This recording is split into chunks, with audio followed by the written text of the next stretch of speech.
All right, let's dive right into this explainer. Today, we are putting your strategic management skills to the ultimate test with a true retail giant, Walmart. Think of this as an active, real-time strategic audit. We're going to look closely at how the biggest retailer on the planet navigates an incredibly turbulent environment. I'll be laying out the data and the history, and then I'm going to ask you the exact critical questions that top strategists use to figure out a company's true position. Ready? Let's go. So here is our roadmap. We'll be structuring our strategic audit around these 6 core areas today. We'll start with a Walmart case study, move into their competitive environment, break down their value chain, look at key strategic decisions, analyze their main issues, and wrap up with their future strategic outlook. Starting off with Section 1, the Walmart case study, scale and resilience. Let's establish the sheer massive scale of their operations.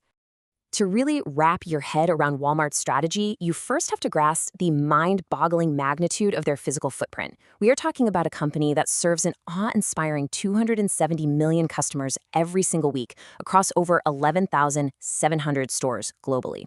Now, let's test how an immense machine like that reacts to a sudden, massive shock. When the pandemic hit the US back in January 2020, Walmart didn't freeze up. While they rapidly followed safety guidelines, from a purely strategic standpoint, they went all in on strengthening their supply chain. They had to meet completely unprecedented, erratic demand, all while keeping that massive physical footprint operating safety. And you know what the result of that massive pivot was? By April 2020, the Walmart grocery app became the #1 downloaded shopping app. It registered a staggering 460% growth in average daily downloads compared to just a few months prior in January.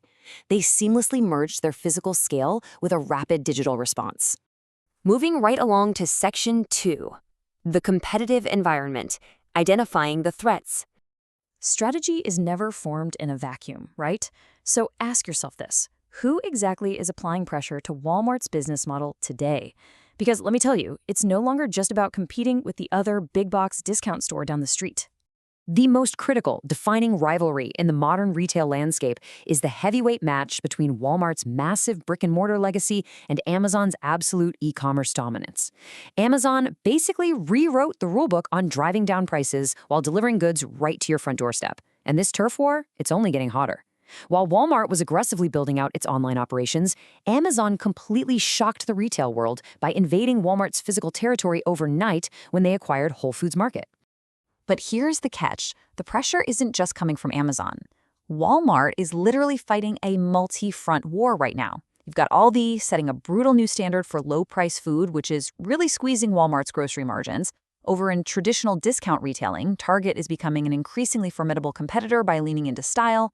In the warehouse club sector, well, Walmart's Sam's Club is running a pretty distant second to Costco, and for quality and organics, Whole Foods commands a total premium. So Walmart is being challenged on price, quality, and convenience, all at the exact same time. Which brings us to Section 3, value chain and strengths, internal capabilities. Okay, knowing all those external threats we just talked about, let's look inside. How exactly does Walmart manage to pull off its famous everyday low prices at such a massive global scale? Take a second to think about what specific activities in their value chain give them that edge. It's fascinating because every single step squeezes very specific costs right out of the supply chain. First up is their extensive information sharing. Using their retail link system, suppliers get real-time point-of-sale data. Procter & Gamble actually integrated its own enterprise resource planning systems directly with Walmart's. That alone creates an estimated 6% cost advantage. Then you layer on global centralized purchasing, which adds another 2.5% advantage. Finally, their legendary automated hub and spoke distribution, meaning central warehouses are feeding smaller stores 24/7 with almost zero empty truck miles, that yields yet another 4% advantage. Add all those meticulously managed value chain initiatives together, and they give Walmart an estimated 22% cost advantage over traditional supermarket rivals like Kroger and Safeway. Let that sink in. That 22% is the very engine of their entire corporate strategy. It's the absolute core of what allows them to continuously underprice everyone else. Section 4. Key strategic decisions, shifts in fortune. Here's the thing about strategy. It is a moving target. A 22% cost advantage doesn't mean a thing if consumer preferences suddenly shift away from what you're selling. By 2015, Walmart was actually facing real stagnation. Their same-store sales were sluggish, their online presence was honestly pretty weak, and modern millennial consumers were just using their phones to price check everything in the aisles. So as a strategic thinker, what major decisions do you think CEO Doug McMillon had to make to fix these vulnerabilities? Well, under McMillan, Walmart woke up, realized it was falling behind, and took some incredibly decisive action across three main areas.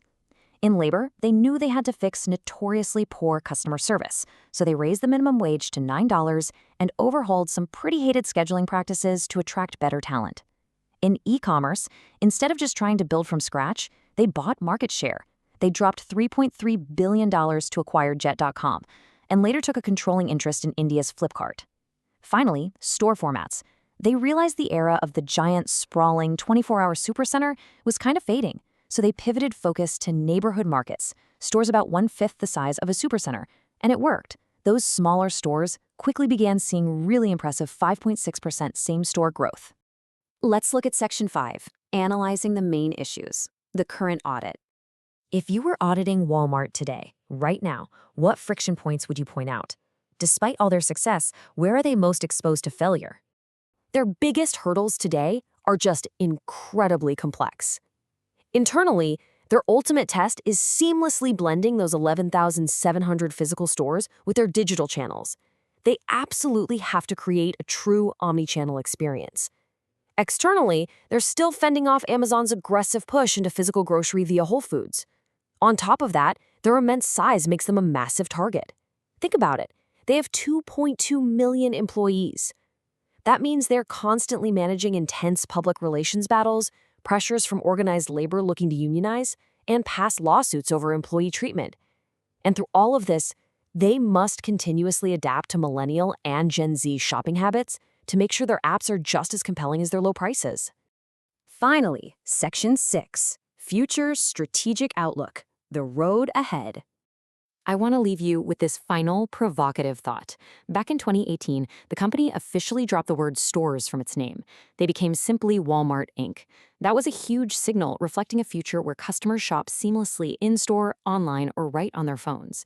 But remember, Walmart's historical success was always built on combining massive scale with speed. So as the entire retail industry shifts to this omni-channel model, and as Walmart tries to coordinate operations across over 24 countries, will their unbelievable size be the ultimate weapon that finally crushes the competition? Or will it become a heavy anchor that completely destroys their agility? Think about that as you continue to build your strategic management skills.